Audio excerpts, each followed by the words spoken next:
Stefano Pioli siap buka mata, kuartet AC Milan ini bisa tancap gas saat pramusim. Jelang agenda pramusim, para klub sepak bola termasuk AC Milan tentu sedang mempersiapkan skuad mereka untuk serangkaian laga uji coba.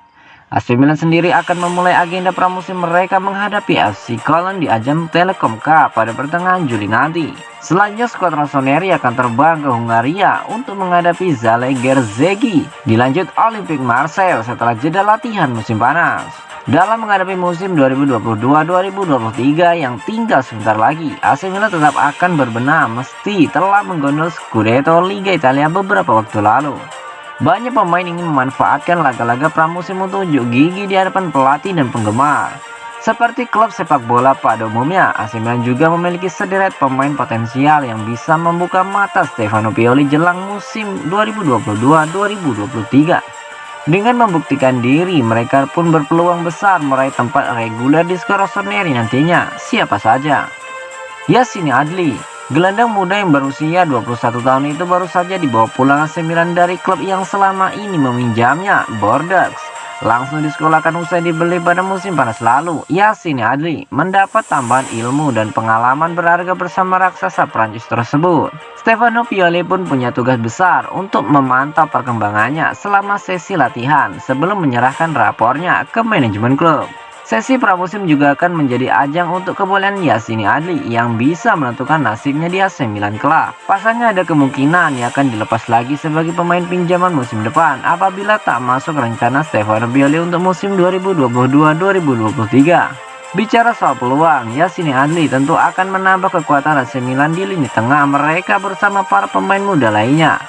Namun untuk sampai ke titik itu, semua tentu tergantung pada hasil evaluasi dan penilaian selama sesi latihan dan agenda pramusim nanti. Bukan tidak mungkin, Yassine Adli akan menjadi pengganti yang tepat untuk posisi yang baru saja ditinggalkan oleh Francesi. Tommaso Pobega. Kontrak Tommaso Pobega di AC Milan akan habis pada Juni 2025. Tetapi kabarnya, ia akan mendapat perpanjangan selama 2 tahun yang akan mengunci sang pemain dalam proyek jangka panjang.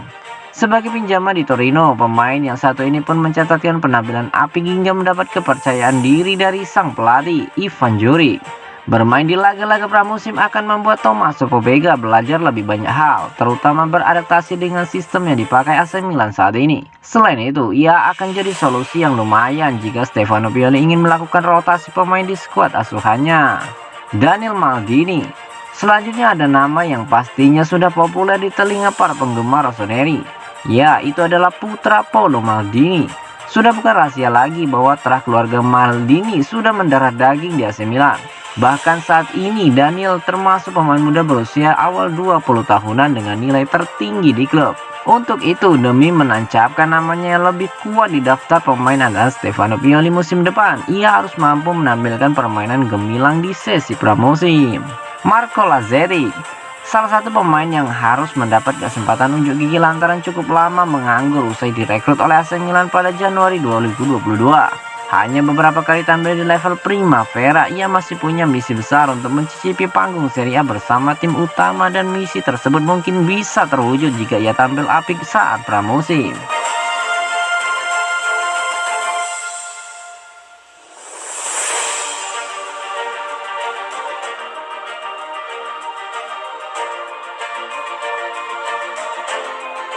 Paolo Maldini ungkapkan, "Kami terkuat dan paling konsisten."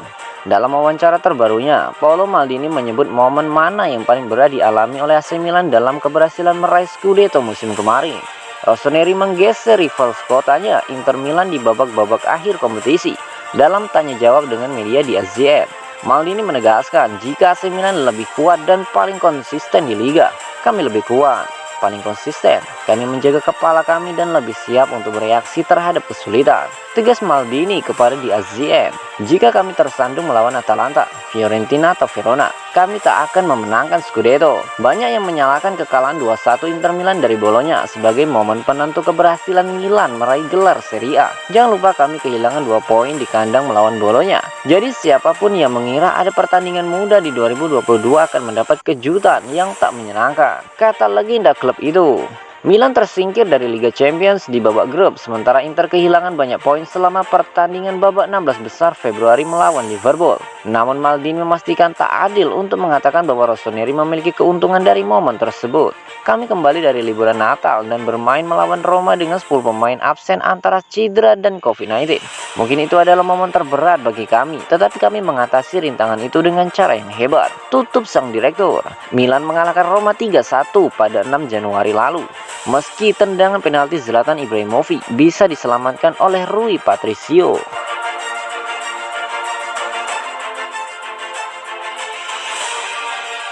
Milan lambat bergerak, Steven Botman akhirnya merapat ke Newcastle. Steven Botman akan segera bergabung dengan Newcastle United. Meski sempat diminati AC Milan, bek Belanda itu akhirnya memilih merapat ke Premier League. Dilaporkan Sky Sport, Lille telah menerima tawaran Newcastle United dengan nilai transfer mencapai 35 pound. Rencananya, Botman akan datang ke Tyneside untuk menjalani tes medis pekan depan, kemudian menyelesaikan proses transfernya.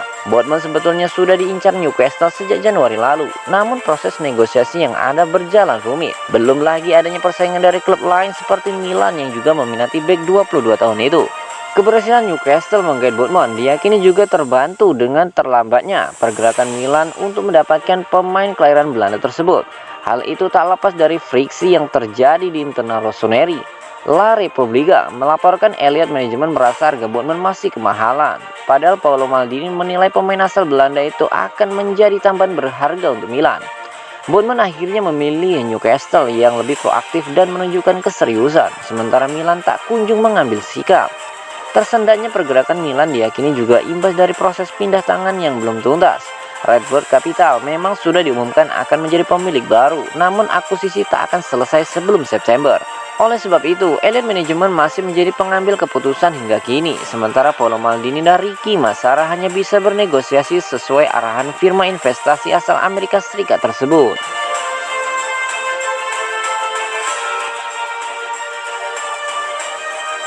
Tuchel dan Boehly sepakat lepas Hakim Ziyech musim panas ini.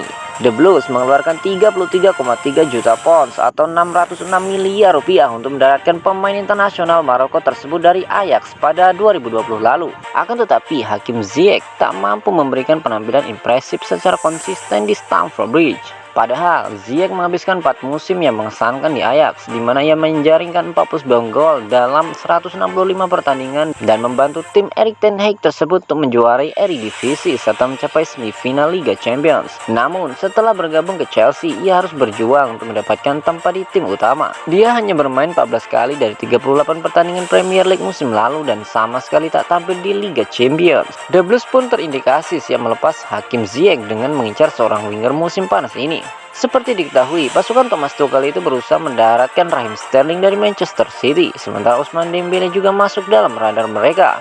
Diungkap oleh pakar transfer Fabrizio Romano, pada Sabtu 25 Juni 2022, Ziyech berniat untuk meninggalkan Stamford Bridge dan bos The Blues serta pemilik baru Todd Boehly sudah memberikan lampu hijau.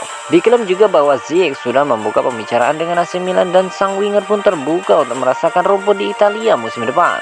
Sejak menginjakkan kaki di London Barat, Ziyech telah mengumpulkan 14 gol dalam 83 penampilan, serta memenangkan trofi di Liga Champions, Piala Dunia antar klub dan Piala Super Eropa meskipun menit bermainnya sangat terbatas.